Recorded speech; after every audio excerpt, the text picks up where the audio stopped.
वहीं वित्त मंत्री सुरेश खन्ना ने आज सदन में 90 मिनट तक बजट भाषण दिया। उन्होंने हर सेक्टर के लिए सरकार की नई योजनाओं की फहरिस्त गिनाई, बजट में किए जा रहे बड़े प्रावधानों के बारे में भी बताया। पूरी कोशिश इस बात की थी कि हर वर्ग को खुश किया जा सके, लेकिन सबसे ज्यादा फोकस गांव, गरीब, किसान और रोजगार पर रहा। इसके साथ ही कानून व्यवस्था को भी इस बजट में खासी अहमियत दी गई।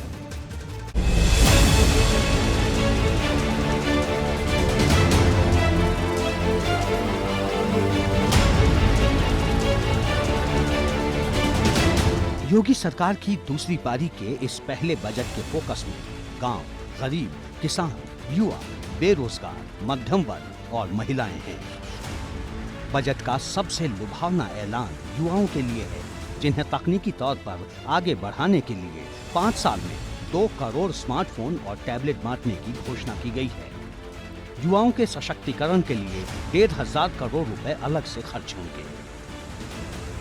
युवाओं के बीच विभिन्न क्षेत्रों में उद्यमशीलता एवं नवाचार को बढ़ावा देने के लिए नई उत्तर प्रदेश स्टार्टअप नीति 2020 के अंतर्गत 5 वर्षों में प्रत्येक जनपद में कम से कम 1 तथा कुल 100 इंक्यूबेटर्स एवं 10,000 स्टार्टअप की स्थापना का लक्ष्य है। यूपी में ग्रामीण आबादी 77% से ज्यादा है। जाहिर है लगभग यही अनुपात वोटरों की तादाद में गांव में रहने वाले मतदाताओं की भी होगी। यही वजह है कि योगी सरकार ने अपना पूरा फोकस उस वोट बैंक की तरफ कर दिया है, जिसकी मेहरबानी से हर दल की किस्मत पलट सकती है। दोबारा सत्ता में वापसी के बाद अब नजर 2024 के लोकसभा चुनाव पर है। इसलिए गांव, गरीब, मजदूर और किसानों के लिए सरकार ने बजट में कई सौगातों का ऐलान किया है। किसानों को सबसे बड़ा तोहफा बीज और खाद के रूप में दिया गया है। किसानों के बीच 60,00,000 क्विंटल बीजों का वितरण करने का ऐलान किया गया है, जबकि 119,30,000 मीट्रिक टन खाद बांटने का लक्ष्य तय किया गया है।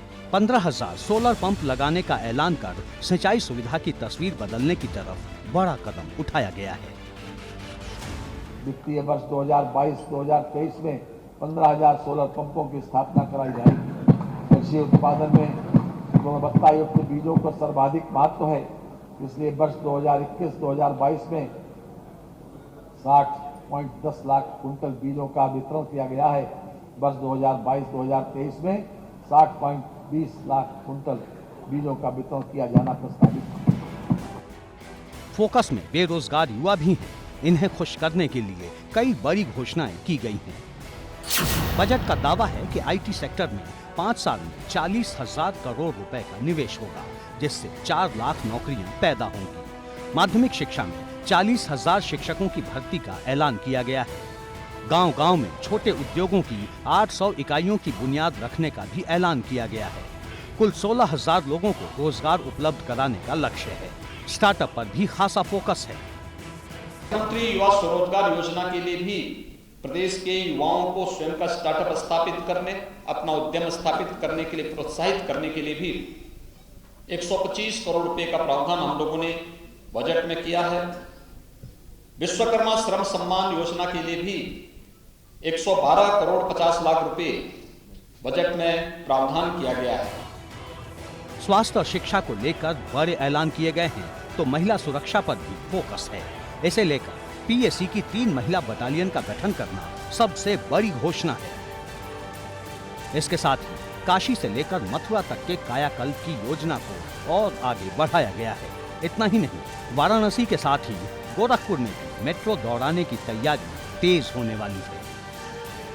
मेट्रो के निर्माण के कार्रवाई का प्रावधान गोरखपुर, वाराणसी, झांसी, मेरठ, इस स्थिति में भी हम लोगों ने मेट्रो परियोजना के लिए भी प्रयागराज, यहाँ पर मेट्रो परियोजना के लिए भी धनराशि की व्यवस्था हम लोगों ने की है। सुरक्षा के मोर्चे पर पुलिस के हाथ मजबूत करने के लिए तमाम थानों में हथियारों की खरीद के साथ ही राज्य के 5 जिलों में एटीएस सेंटर खोलने की घोषणा की गई है। मेरठ, बहराइच, कानपुर, आजमगढ़ और रामपुर में एटीएस सेंटर खुलेंगे। इसके साथ ही सहारनपुर के देवबंद में एटीएस सेंटर का निर्माण पहले से ही चल रहा है। कानून व्यवस्था के मोर्चे पर यह सरकार का बड़ा कदम है।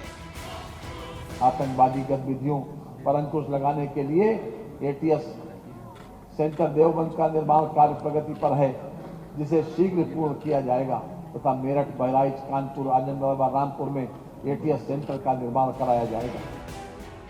भले ही सरकार की तरफ से इस बजट को लोगों की उम्मीदों पर पूरी तरह खरा उतरने का ऐलान किया गया, लेकिन सपा ने इसे सिर्फ घोषणा भर बताया है।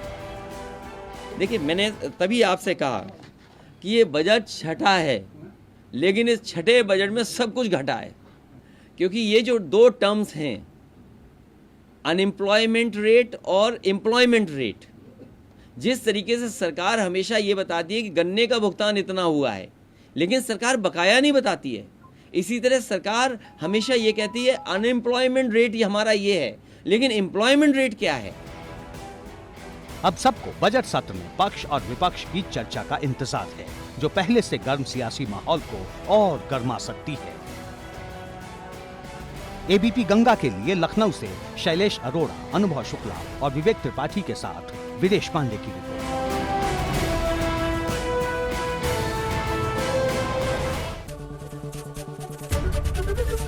एबीपी गंगा, खबर आपकी, जुबान आपकी।